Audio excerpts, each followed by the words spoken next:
flow. Welcome to episode 102 of the Gluttons For Punishment Podcast, or GFP, a Toronto Maple Leafs and NHL podcast hosted by Michael Lepore and Anthony Bruno. They finally did it. The Toronto Maple Leafs finally won a playoff series for the first time since 2004. They are heading to the second round of the Stanley Cup playoffs to take on not the Boston Bruins, not the team that had the best regular season in NHL history. No, the Leafs will be playing the Florida Panthers in the second round. We're going to preview the series, give you our predictions. We're going to give you our thoughts and opinions on everything that went down in the first round against the Lightning. We're going to talk about the Bruins choke job. We're going to preview the rest of the second round series from around the league. It is going to be juicy, but the table appears to be set for the Toronto Maple Leafs. Could they potentially win the Stanley Cup? We are going to get into all of that. But before we do, it is officially time to welcome in my partner in crime, Mr. Michael Lepore. How you doing today, man? I feel light, Anthony Bruno. I feel like I'm just flowing around like a feather after that victory. Feels good. A lot of Leaf fans can discuss whether or not we quote unquote deserve to win that series based on the flow of play.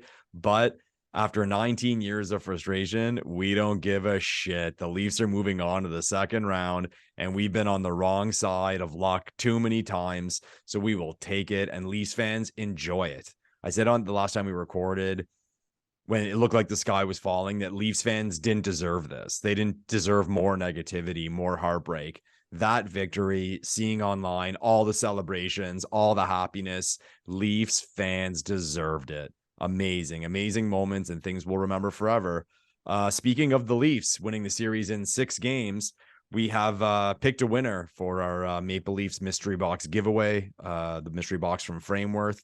What we'll do is we'll comment on your comments. We'll leave a comment underneath congratulating you on winning, and we'll instruct you to send us an email with your address, and we'll send out that mystery box as soon as we get it. So exciting. And I'm not going to say this person's name yet, but they essentially nailed everything that happened in the first round between the Leafs and Lightning. So congratulations to you. You will see a comment on your comment from the GFP podcast. And, you know, like Lepore and I have said on previous shows, we are so excited to do these giveaways, and this is our biggest giveaway yet. And big congratulations to our winner of the Leafs mystery box giveaway. Yeah. All right, Lepore. Before we get into Leafs versus Panthers and the rest of the second round, and even talking about the Bruins choke job, let's look back at Leafs Lightning for a second. And the thing that impressed me most from this series was that the core four and Morgan Rielly all stepped up when it mattered most. They all had big series. Matthews, Marner, Tavares, Nylander, Morgan Rielly. I mean, they were all outstanding. Ryan O'Reilly had some big moments as well. Luke Schenn. I was watching the game at the Cottage, all right, with a bunch of my friends on Saturday night in Game 6. We were roaring every time Luke Schenn made a clean breakout pass. He was so calm and composed. I mean, I was laughing because I'm like, I can't believe we've gotten to the point here that we are clapping and cheering Luke Schenn breaking the puck out of his zone. Amazing. Because there were so many times where the Leafs were hemmed in their own end, and his calmness and composure with the puck was amazing. And the partnership between him and Morgan Rielly, I think, was a major reason that the Leafs won that series. But that's what I'm going to remember most, is that the Leafs' best players stepped up when it mattered, and Ilya Samsonov outplayed Andrei Vasilevsky when it mattered. And that's what I'll remember about this series, man. Yeah, it's be kind of fun to ask Leafs fans. I mean, again, first victory in 19 years. What will be the thing you remember most? Of course, there's the moment with Tavares scoring the goal. I think it'll just be all about Morgan Rielly for me.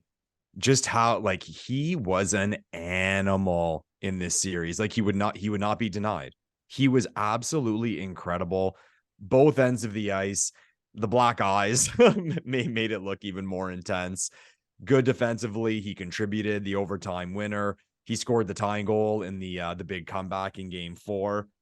What a player in front of the net. Did I hear right that Joe Bowen, did he get the call wrong? Did he say He Riley thought it scored? was Morgan Riley who scored. You know Yeah. what? I don't blame him because he wasn't in the building to call the game. Yeah. He's calling the game remotely from Toronto. And when Tavares threw that puck on net, Morgan Riley was in front of the net. So maybe Bowen thought that it deflected in off Riley's stick or his skate. I mean, it ended up going in off a Tampa defenseman's skate and into the net. But I don't blame Joe Bowen. It was still a hell of a call. And Joe Bowen's a legend. Yeah. And the camera, to be fair, even further, the camera went on Riley celebrating. Exactly. So it made you think, yeah, maybe he did get it. I mean, usually when a player tips it, they're good enough to know who did. And who knows, maybe the camera guys thought that as well. But anyways, doesn't matter. We were jumping for joy.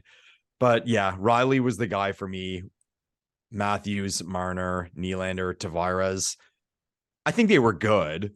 I think they were good. But I'd be lying if I said I don't think they have a higher level. And I'd be lying if I said I don't expect them to play at a higher level. They had points. Like you look back at the series and look back at the statistics. They all had points. Like Marner had 11 points. I mean, Matthews obviously had his goals. Tavares had the hat trick. Nylander scored in the first 2 games. But I think we all know we're going to need more. Like moving on in the playoffs, the big 4 forwards are going to have to dominate. They're going to really have to step on throats because, again, people are going to say we were lucky to win this series. We were outplayed. The ice was tilted a lot and we pulled through, and that's great. But the job's not finished. And as happy as the Leafs fans are, I'll say it. I think a loss to Florida would be a kick in the nuts. Big time. This is a huge opportunity, and I'm taking nothing away from Florida. Florida is going to be a bitch to play in the second round, but it's a better situation than it would have been going on the road to play the Bruins. Like objectively, no one would argue against that. So to get past Tampa, Boston's out. You have home ice advantage in the second round when you couldn't even fathom that you would a couple of weeks ago. It's an opportunity, and the big 4 forwards in this series and beyond, if they get there, are really going to have to step it up and be even better, I think. I couldn't agree more. I think there's another level that all the Leafs' best players have yet to get to. There's been moments in the first round where Matthews took over games and Marner had his moments, and Morgan Riley I thought was phenomenal. But there's another level that they can get to, even goaltending-wise. Samsonov did outplay Vasilevsky when it mattered, but when you look at his overall numbers, they still weren't great. He had a 900 save percentage, goals against over 3, so he can even be a little bit better. And I completely agree with you, Lepore. Even though the job isn't finished yet, they can play better. But I'm telling you right now, man, there is a huge weight lifted off their shoulders. You're glowing, Anthony Bruno. You're just glowing. It really feels like the pressure has gone out the window. It almost feels like they're playing with house money. And they're not, because they're still the favorites to not only beat Florida in the second round, they are now the new betting favorite to win the Stanley Cup. Are they number 1? I thought I said the last one I saw had Edmonton, probably based on just the Western Conference, but yeah, okay. It's Leafs number 1, Edmonton number 2 right now on the betting boards. Okay. No matter what book you look at this point, the Leafs are the consensus pick to win the Stanley Cup at this point. Like what are you getting? Perspective. Like 4-1 or something? They're 3.5 to 1. Plus 370, somewhere in that range, depending on the book you look at.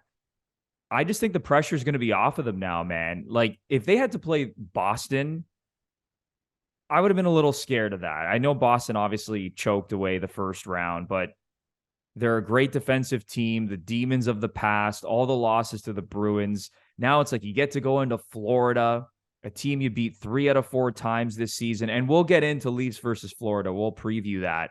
But the pressure is off this team, man. It almost feels like that first round was the biggest hurdle. Like, you can just see it on the faces of Kyle Dubas and Jason Spezza and Sheldon Keefe jumping on the bench when the Leafs won the series. Seeing all the reactions from the parents, and then the Leafs in the hallway after the game, outside the dressing room, like all the hugs going around. It felt like this massive weight was lifted off of everyone's shoulders. The players, the coaching staff, the front office. even the fans, it's like we can all breathe now. We can finally, for the first time in 19 years, all take a breath, not worry about getting memed and everyone joking about the Leafs choking in the first round every year. Yeah. And now it really feels like these guys are going to take it to another level here because the pressure's off. That's how I feel, at least. And maybe I'm completely off, and maybe Florida's going to sweep the Leafs or something crazy like that. But that's how it feels going in round 2. I know what you're saying. I mean, there's no argument that a weight has definitely been taken off shoulders. They did something that they haven't done in a long time, and a lot of these guys have never done. But like this is how I see it. From a pressure standpoint on the players and the organization, I actually think that there's more now compared to had they played the Bruins, because That's fair. Now you're expected to win. Like looking around, they're a minus 170 to win the series. They're a pretty heavy favorite. Again, home ice advantage. Had they lost a hard fought series to the Bruins in the second round, yeah, it would suck. Same old story, whatever. But we lost to the best regular season team ever in a hard fought series. Like, what are you really going to say? Right. So because the expectations now, I think that there is more pressure on the team. I'm going to be afraid to make predictions for this one. I really am. But yeah, Dubas's reaction, Keefe's reaction. Comment down below. Watch the replay. There's all those videos of the celebrations and the one from the bench. When you see the Leafs bench, you can see like the reactions on the players' faces and kind of match it with what's going on. Like when Tavares breaks out, everyone kind of like does one of these. And I'm pretty sure you see Keefe say, get to the forehand, when Tavares was coming around and he spun forehand, scored. So I think I like to see it again. I think that's what he said, but I thought that was a cool little tidbit for sure. Wow, it's pretty cool that you noticed that, Lepore. I did not notice that at all. Now I got to go back through the film and actually see if it matches up. And Keefe was actually saying that. That's very cool. But no, the reactions were priceless. Like I said, it just felt like a huge weight was lifted off of everybody's shoulders. The Stanley Cup playoffs are here, and so are your friends at MANSCAPED. They're making sure you're at your best when it matters most. Use the Lawnmower 4.0 to chop through your bush, just like Austin Matthews and Mitch Marner chop through defenders. You can have the smoothest balls in the league by going to manscaped.com and using our exclusive promo code GFP20 for 20% off and free shipping. Lepore, Manscaped never misses with their products. Nope. Just like the Toronto Maple Leafs in the first round, Manscaped never misses. Great products, everyone. So many different options. As soon as you're done watching this video, head over to manscaped.com, look at everything, throw some items in your cart, and don't you dare forget, use the promo code GFP20 for 20% off and free shipping. And if there's one item you want to keep that bush clean, it's this bad boy right here, the Lawnmower 4.0. Trust me when I tell you this will change your life. All right, fellas? So do what you need to do to be the best version of yourself. And that is by going to manscaped.com and using our exclusive promo code GFP20 for 20% off and free shipping. Go to manscaped.com and use GFP20 for 20% off and free shipping. I promise you, you will not be disappointed. Before we get into Leafs Panthers in the second round and preview that series and give you our official predictions, we got to talk about the choke job.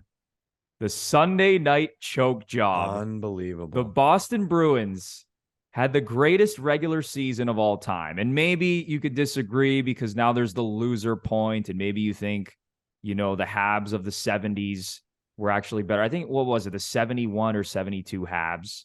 Yeah. Or the 77 Habs, something like that had and the Red Wings. Like one of the 90s Red Wings teams was up there too. Yeah, all those teams were up there in terms of having the best regular season in NHL history. But the Bruins finished with 135 points, 65 wins, were nearly unbeatable on home ice, had a 3-1 series lead against the Panthers, multiple chances to close this out. We're leading 3-2 with a minute to go in Game 7, and they choked away the series to the Florida Panthers. Carter Verhaeghe scoring the Game 7 OT winner.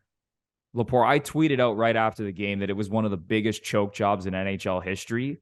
Do you think it is the biggest choke job in NHL history?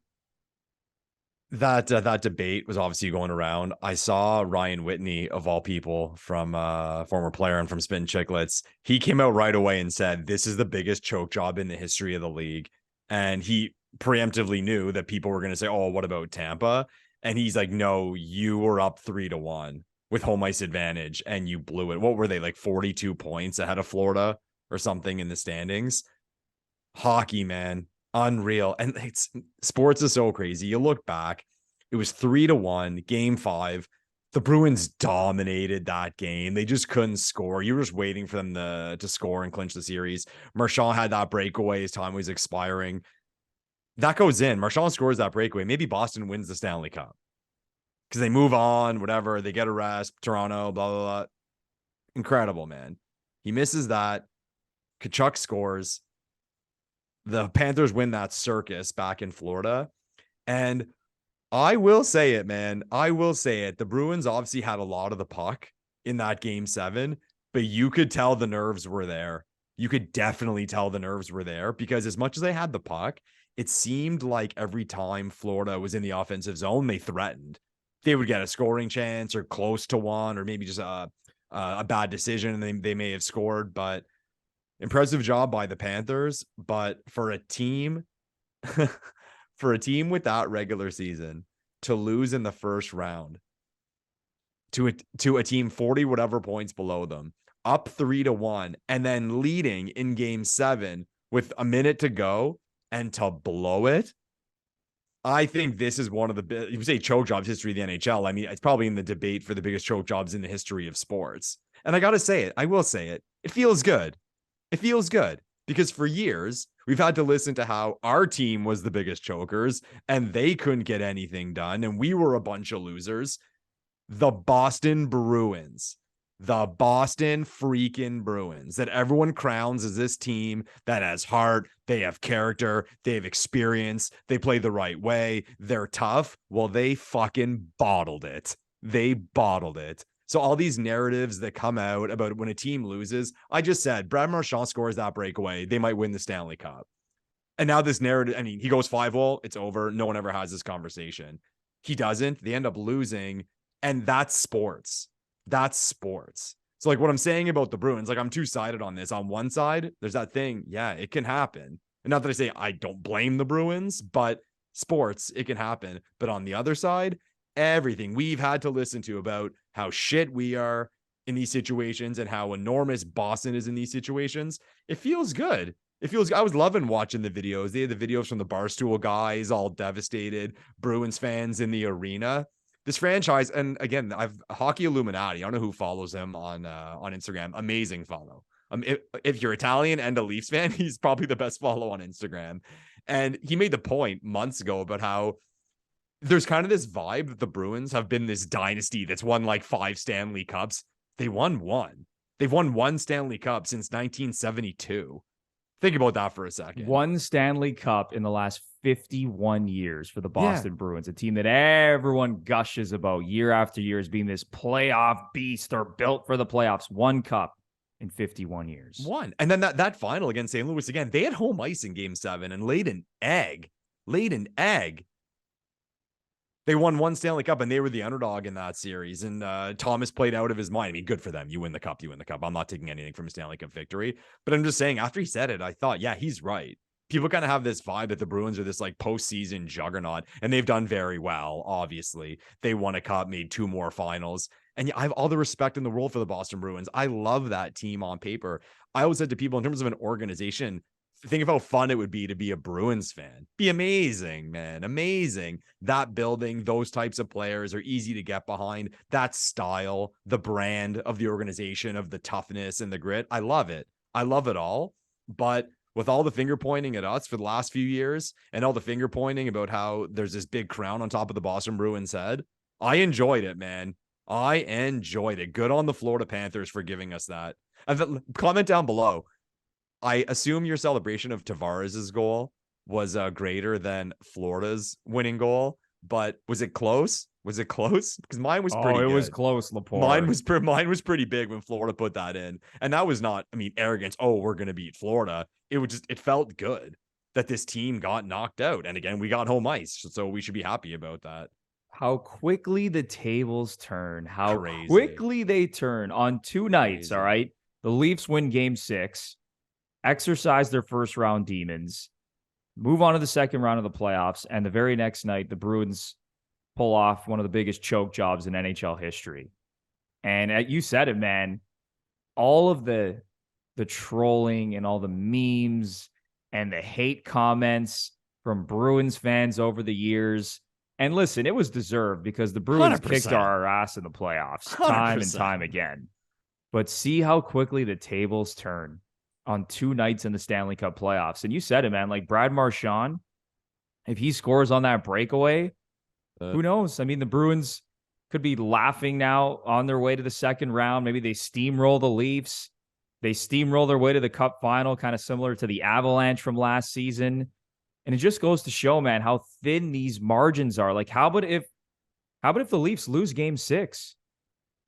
If the Leafs lose game 6, all of a sudden there's a game 7 back in Toronto. And I think we probably all know how that was going to end. Yeah. Because just as Boston felt all the pressure, the Leafs would have felt the exact same pressure at home in game 7 to get it done. And so what gross. a shame for that Bruins team. Bergeron, who might retire at this point. Marchand now, who's entering his mid-30s. Krejci, who came back from the Czech Republic. How much does he have left in the tank? Go down the list, man. I mean, what a disappointment. What a colossal disappointment. All the moves that they made at the trade deadline. Orlov and Bertuzzi, yeah, what they traded away. Bertuzzi, Garnet Hathaway, loading up that roster. And just to let Leaf fans know, I don't know if you've seen this, but the Leafs now hold the 28th overall pick in the 2023 NHL draft because the Leafs hold the Bruins' first-round pick this year from that Rasmus Sandin trade with the Washington Capitals. So it's just crazy how quickly the tables turn, and it was a huge choke job. I think back to the Red Wings losing in the first round to the Ducks, I believe it was. Obviously, I think about the Tampa Bay Lightning getting swept against the Columbus Blue Jackets, who low-key actually had a pretty decent roster this year. And this is right up there, man. But we said it in our playoff preview show. I said, Lepore, I would not be surprised if this thing goes 7 games. I think Florida's going to give them problems. Florida's a run-and-gun team. They're very good offensively. Defensively, Florida's not that good. Goaltending, not that good. But they put a lot of pressure on the opponent with their ability to score, move up and down the ice. They have a lot of talent on that roster. And we said it in the playoff preview that the Bruins were probably praying that they play the New York Islanders, who can't score to save their lives. And playing Florida was a completely different beast. And man, they lost. I mean, that's it. They choked. They choked it away. And Leaf fans love to see it. I think Leaf fans were cheering all around the world yesterday, watching Carter Verhaeghe snipe top shelf on Jeremy Swayman. So good vibes all around, Lepore. Good vibes. To the point about Florida and playing them versus the Islanders, Florida got hot that second half of the season to again. Like, they were out of it at certain points of the regular season. So I'd like to see, say, the last 30 games or 35 games of the year where they ranked. I'd be interested to know that, especially in the Eastern Conference. So did Boston not get an 8, like a typical 8 seed based on the second half of the season? But sports, like I said, man, sports, Florida, the Florida Panthers and their crowd is getting the second round, man. I don't know. I think it's gonna be pretty blue, Bruno. Like, what do you think about that one? But yeah, I mean, let's get right into it, Lepore. Leafs versus Panthers. This is going to be a hell of a series, and to the Leaf fans who think that Toronto's going to steamroll this team, I don't think that's going to happen. No. All right. And sure, is there a universe where the Leafs can win in 4 or 5 games? Yes, there is. I mean, last year we saw Tampa sweep Florida in the second round. They outscored them 13-3 in that 4-game sweep. Looking at the season series, all right, I have some numbers. Toronto dominated the season series, going 3-0-1 against the Panthers, outscoring them 15-10 and 9-5 at 5-on-5. However, didn't like 3 go to overtime or something? 3 of the 4 games went to overtime.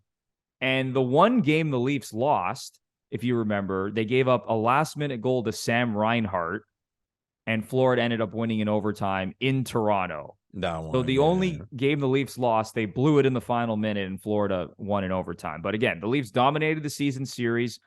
I think it's a really good matchup for the Leafs because we've seen in the playoffs time and time again, Lepore, who are the teams that give the Leafs problems? It's the teams that clog up the neutral zone, are strong defensively, commit to their structure, get good goaltending.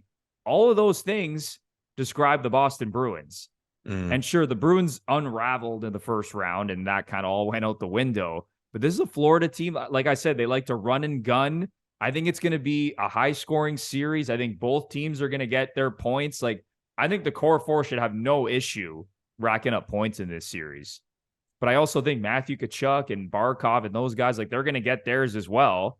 But I think it's a really nice matchup for Toronto. Like, those are my initial thoughts, and I'm not going to give you my official prediction yet. I'll let you kind of give your thoughts on the series first, but I do think it's a good matchup for Toronto.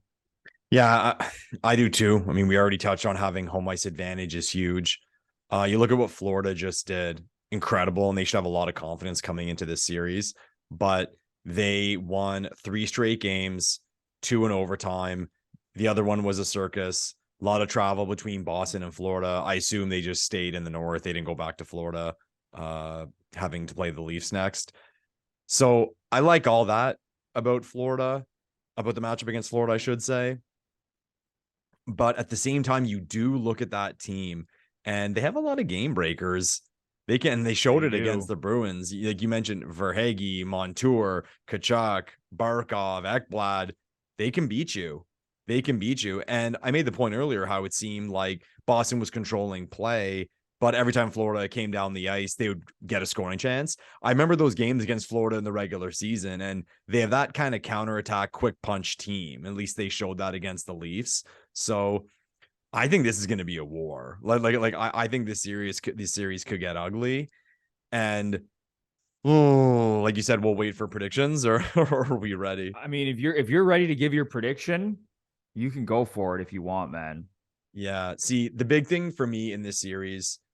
So the last time we recorded was after the Leafs lost game 5. Okay. And we were freaking out. And all Leafs fans were freaking out because we had seen that story before. And like I admit it, I was down. I was negative. I thought it was slipping away. We were able to pull through in game 6. It's funny because here we were playing the three-time Eastern Conference champions, a team that's won 2 Stanley Cups in recent years, up 3-2 in a series, and we were shitting in our collective pants. But you step back for a second and think, okay, well, did we really think we were going to beat that team in a short series? And, you know, like all playoffs, you have to expect a battle. But the thing is, Leafs fans, based on our experience, that's how we reacted to that situation. Anything close, we were freaking out because we didn't think our guys were going to pull through. You mentioned earlier how like a weight's been taken off the Leafs' shoulders. I think for the players, the organization, and the fan base, what's been taken off is just what I described. If the Leafs are up 3-1 on Florida and lose game 5, we won't be panicking. No, not at we this won't point. be panicking. I think that's been removed after winning a series, saying, okay, we got 2 more kicks at the can, game 7 at home. We're still in a good position. So I think Florida's going to give us an absolute war.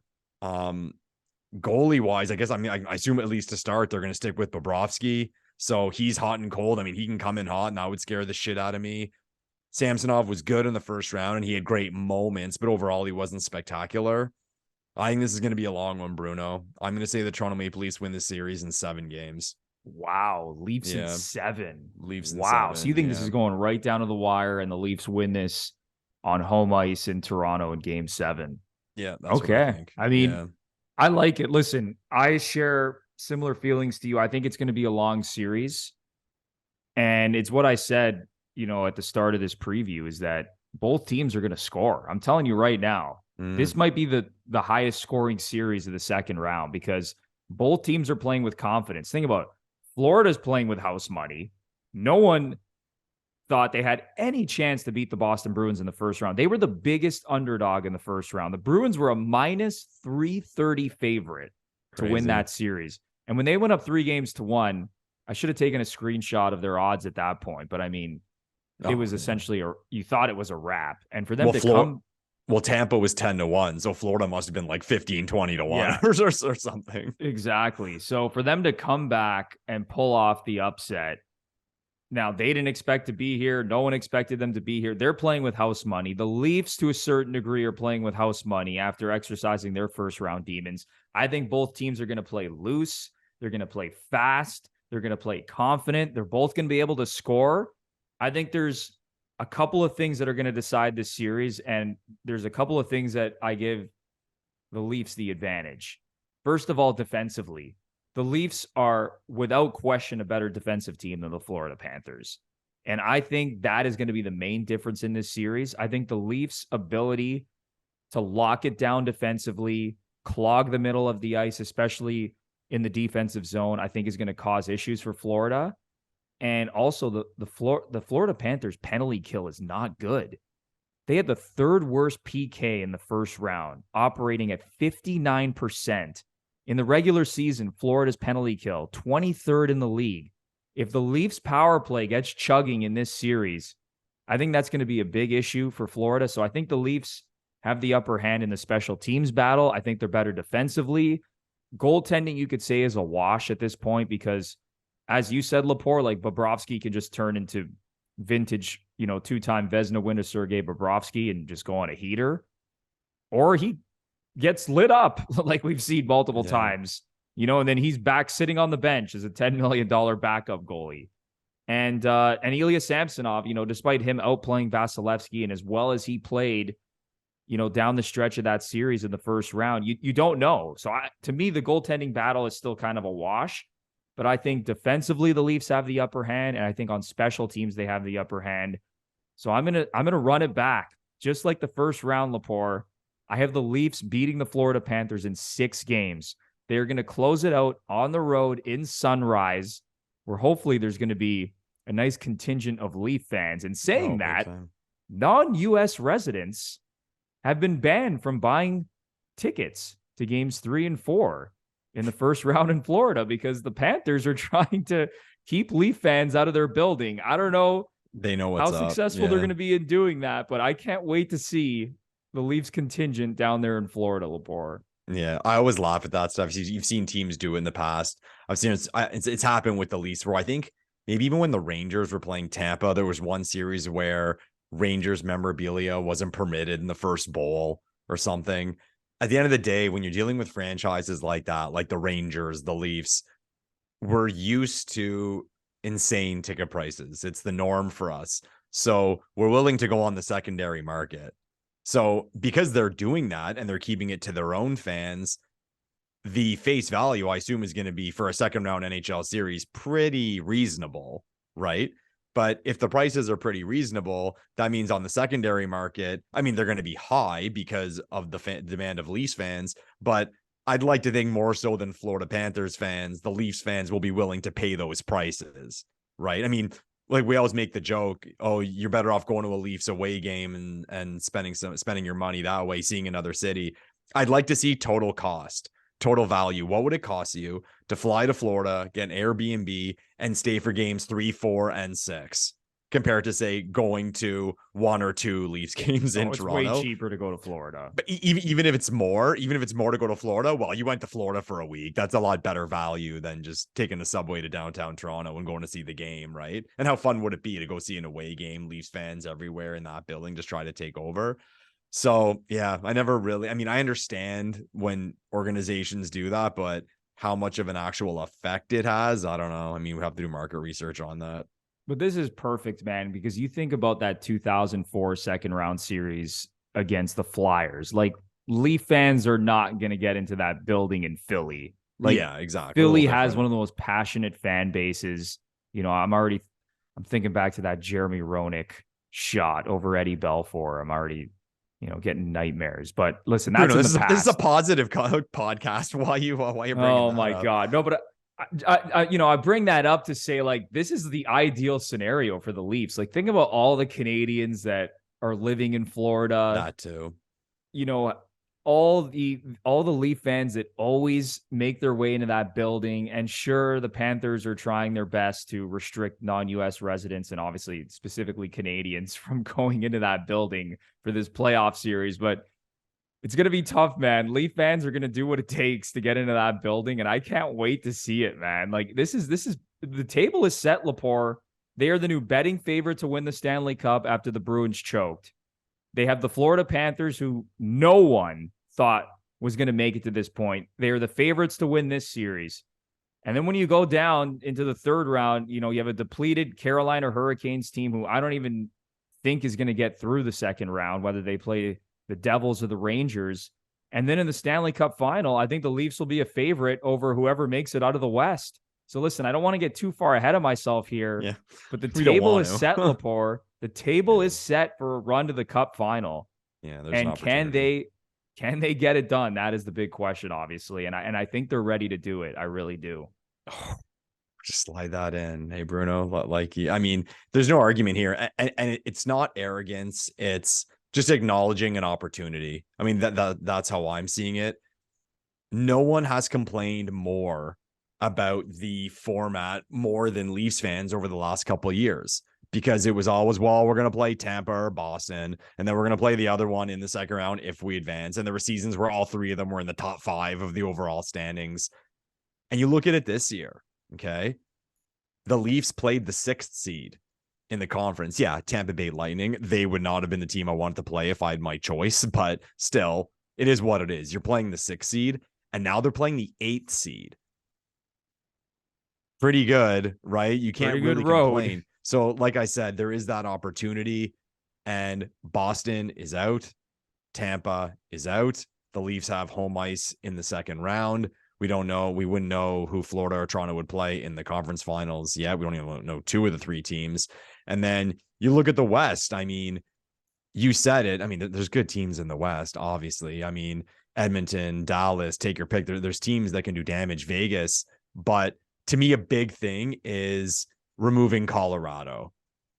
Colorado would be the one to me where I'd say, yeah, if had Colorado still been in and had a healthy Landeskog, I'd say they're the favorite to win the Stanley Cup. They're going to do it again, but they're out. We're here now. And the Seattle Kraken, or mentioned momentum for Florida, the Kraken, man, they feel good about themselves too. So the opportunity is there. It's not about being arrogant or saying we're going to win the Stanley Cup, but we'd be lying if we didn't acknowledge that the Leafs have a chance. And as much as I'm sure a lot of people don't want to hear it, they have a good chance. Yeah, they have a really good chance at this point. And I don't love that the Leafs are the Stanley Cup favorite right now. Like, yeah, I kind of wish they were laying in the weeds a little bit, but yeah. I mean, the table is set. This team can go on a really deep run, and there's not a lot of roadblocks right now. And if they really do have that weight off their shoulders and they're feeling loose and confident, then let's see it. Let's see it, boys. Mitch Marner, Austin Matthews, you got to dominate. Same thing with Tavares and Nylander, Samsonov, outduel Bobrovsky or Alex Lyon, the D-core, Morgan Riley, continue what you're doing. Like, the table is set here, man. The Leafs have the team to do it. They have the talent to do it. And I think we're in for a special run, Lepore. I really do. I think this is a special team. I think they have that dog in them, and I think they're going to go deep.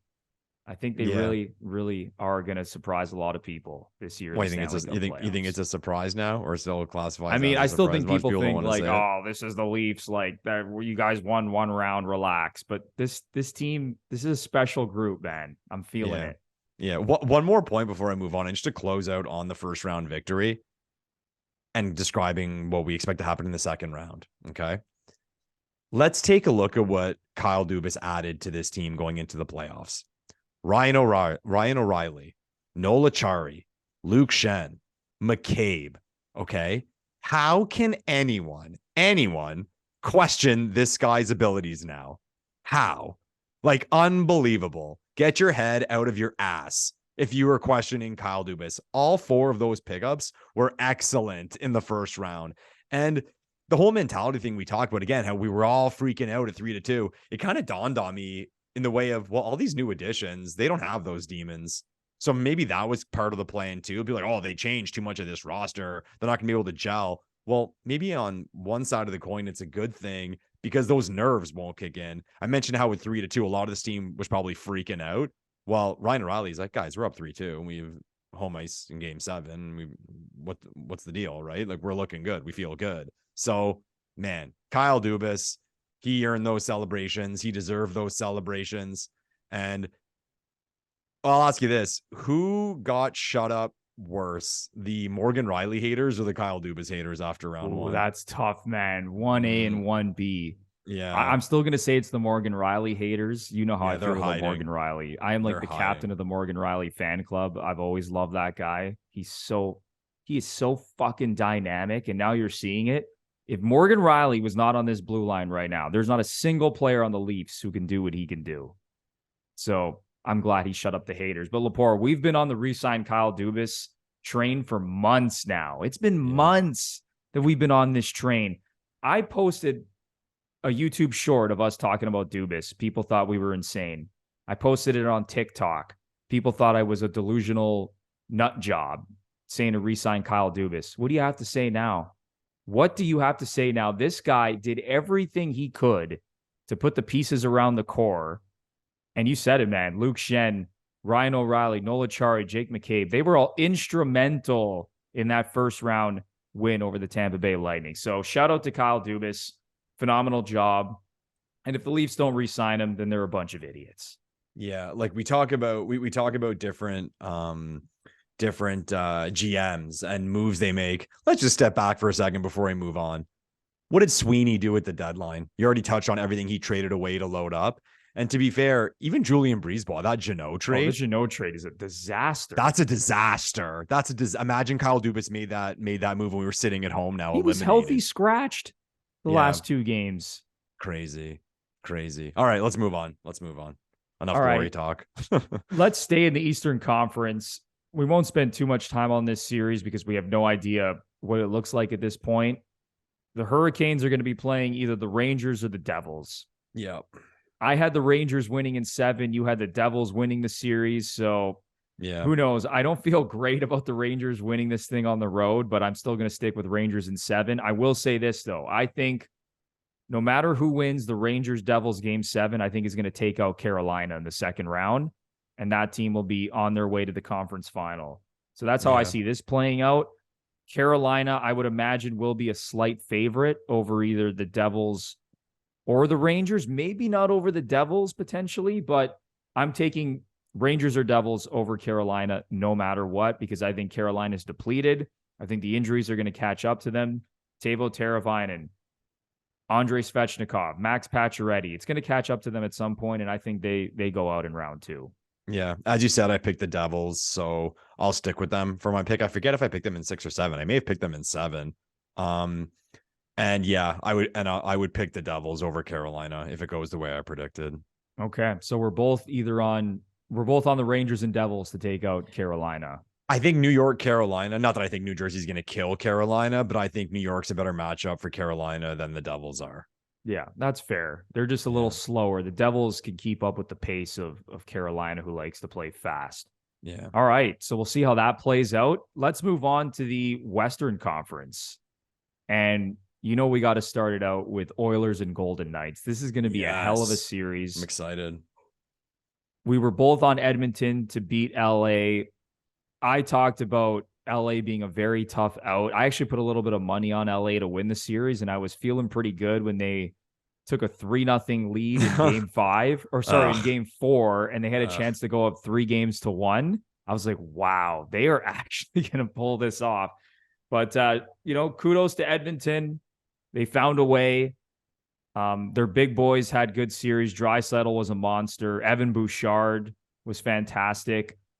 This is going to be tough, though, Lepore. I keep thinking about this Vegas Golden Knights team. It kind of reminds me of the year that everyone wrote off Tampa when, Kucherov missed the whole season and Stamkos only played, 17 games, and then they went to the Stanley Cup final.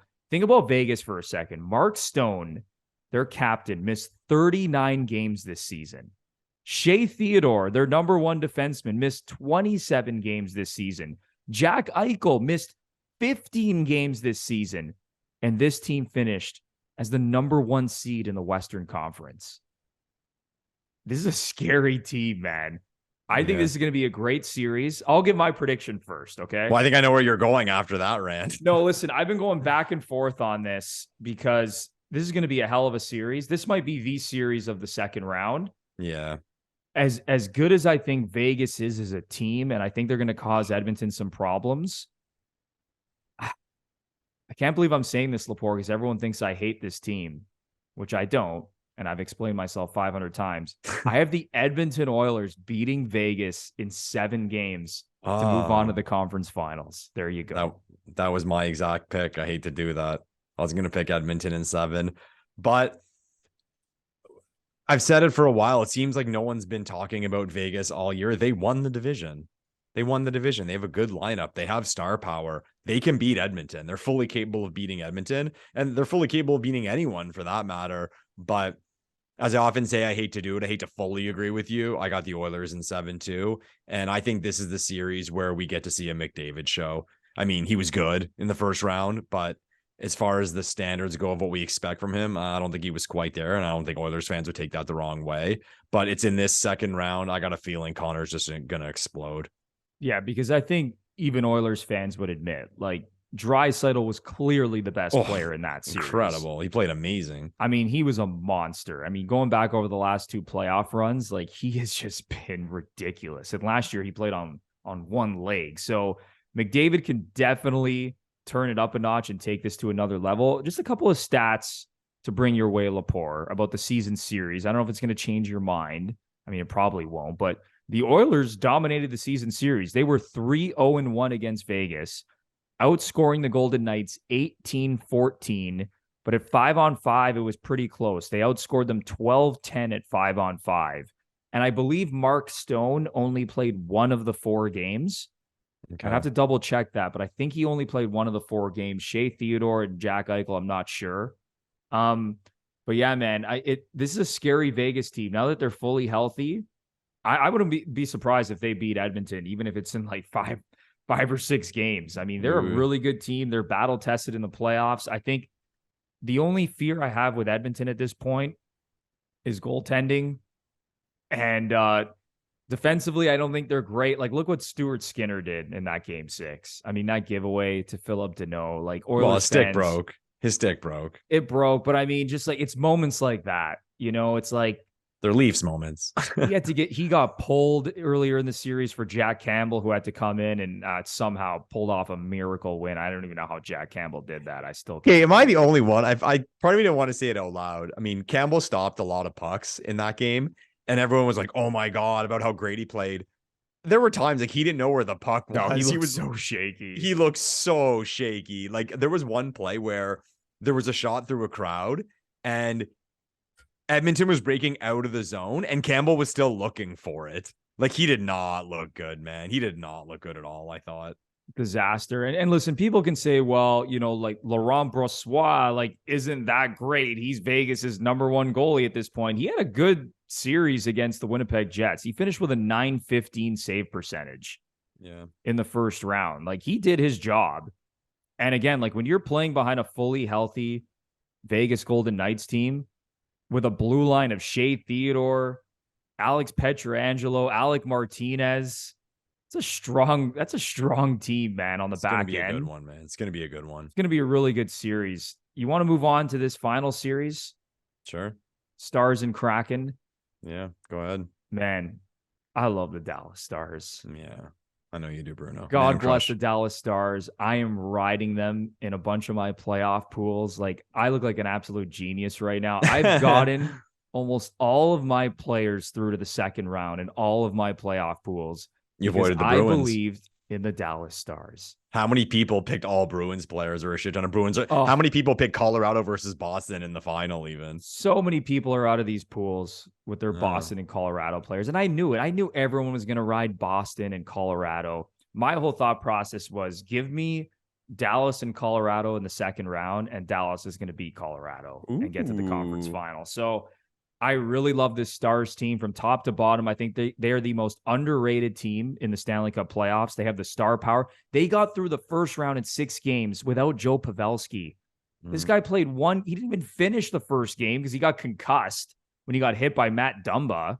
And now if you got a healthy Pavelski, this team with Heiskanen on the blue line, who was a beast in the first round, playoff Jake Ottinger. Jake Ottinger is unbelievable, man. This guy's played 15 playoff games in his career, 15 or 16 playoff games, and he has around a 945 save percentage. Like, it's insane. This is a great team from top to bottom. I don't think they're going to like wipe the floor with the Kraken, but I think they're going to beat Seattle in 6 games. 6? Yeah. Oh, yeah. I'll say 5. I'll say Dallas in 5. Okay. You described it perfectly, in my opinion. I think Dallas is at that point where they're in the right spot. People always talk about age and youth and speed and whatever. You need that right mix of older guys, veteran guys who've been there before, guys who have lost before. And I just think Dallas is at the right spot and in the right headspace. So I see them beating Seattle pretty easily. And we said when we did our preview of the first round, that Seattle team is awesome. They're fun to watch. They can score and they can irritate you. They can irritate you because they just come at you and they're not afraid. And there's nothing more terrifying than a team with talent and speed that's got nothing to lose. And they're going to continue that in the second round because no one's going to expect them to beat Dallas. But I think Dallas is too much. And if it does become a series, Jake Ottinger, man, like, get out of here. No, I mean, that I think tips the scales for me the most. Oh, absolutely. You could argue that Jake Ottinger is the best goalie left in the Stanley Cup playoffs. Easily. Oh, easily. And maybe that changes if the Rangers get through. Igor Shesterkin's going to have something to say about that. But fair. I'm now confirming these stats. I'm looking on NHL.com. In 15 career playoff games, Jake Ottinger has a 945 save percentage, a 183 goals against, and 2 shutouts in 15 career playoff games. This guy is a monster in the postseason. Amazing. So yeah, we both like Dallas. Like, I agree. I think Seattle's I think they're a good team. I think they're going to put up a fight. They'll probably win a game on home ice. They'll probably win a second game, but I think Dallas beats them in 6. And just one other thing about Dallas, like, it's interesting how Jamie Benn and Tyler Seguin were supposed to be like the franchise cornerstones for like the next 10 years. And now it's turned into Jason Robertson, Rupe Hintz, Joe Pavelski, and then like Ben and Seguin are kind of like secondary players. Although I will say this, Ben had an incredible bounce back season. The guy put up 75 points this year, turned back the clock. But I just look up and down this roster and I'm like, man, this is a very scary Dallas team from top to bottom. It's like a lot of people talking about Dallas. They'll be like, oh, you know, like Seguin and Ben. Let's be honest, not a lot of people watch Dallas games. But it's like, no, watch them. They have a lot of good other young players, and they're kind of, like you said, in the tier 2 of their lineup. But Dallas is built the right way, man. Dallas is, as I'm sure people can tell by our vibes, we're pretty confident that I think you can say pretty confidently that we both have good vibes about Dallas moving on deep into this playoffs. Could we see a Leafs-Dallas Stanley Cup final? Remember, Nick Robertson scored the OT winner against Dallas earlier this season. That feels like that feels like 5 years ago. Oh, man. Lepore, is there anything else you want to get off your chest before we wrap up this podcast? Because we gave you our preview and predictions for all 4 second-round series. We talked about the Bruins choking, the Leafs finally getting the monkey off their back. But is there anything else that you want to discuss here, Lepore? Yeah, just excitement, man. Excitement for a second round. Leafs fans haven't experienced this in a long time. As I said, we deserve it. We definitely deserve it. So we're walking light, but you got to put your heads down, everyone. We got a tough opponent in the second round, and I think it's going to be a war. So I'm excited, and it's a feeling I feel like I've never had before. It's been half my life since I've had this feeling.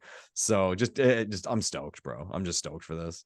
Yeah, I couldn't be more excited for this. I can't believe we are going to be watching the Leafs in the second round of the playoffs. I was 14 years old the last time they were in the second round of the playoffs. So I'm very excited about this. Obviously, I know you are too, Lepore. Leaf fans everywhere. Like the amount of text messages I got when they got it done in 6, and I'm sure I'm not alone. I mean, Leaf fans know how it is. You got group chats, text threads. Like everyone was fired up when they saw that puck trickle over the line past Andrei Vasilevsky. So amazing. Listen, don't take Florida lightly. This is a good team. They're a physical team too. They can be nasty. Yeah.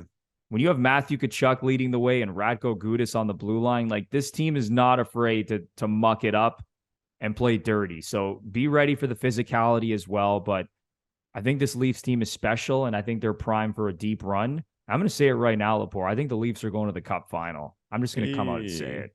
Okay. They're going to the Cup final. I'll keep my my mouth mouth shut. Maybe this ages poorly, and I look like an idiot, but I feel like this is a special group this year. Yeah, I mean, well, they're already special in a lot of our hearts after getting past the first round. But as far as a run to the Stanley Cup, I'll hold that one in for at least a few weeks. That's fair enough. Fair enough. Karma, man. Italians, we got those superstitions. Yeah, exactly. I feel you, Lepore. All right. That is going to do it for episode 102 of the Gluttons For Punishment Podcast, or GFP, a Toronto Maple Leafs and NHL podcast hosted by Michael Lepore and Anthony Bruno. If you're listening for the first time, or if you're a longtime listener and you really enjoyed the show, we would really appreciate it if you give us a 5-star rating and review on either Apple or Spotify. And if you're watching us on YouTube and you enjoyed the show, smash the like button, subscribe to the channel, leave a comment down below. Let us know your predictions for Leafs, Panthers, and the rest of the second round of the playoffs. I'd love to hear your thoughts and how you think the second round is going to play out. And don't forget to also smash that notification bell so you know exactly when the GFP podcast is posting some new content. But for Michael Lepore, I'm Anthony Bruno. Go Leafs, go. Let's get off to a good start in the second round, and we will see you guys very, very soon. Thanks, everyone.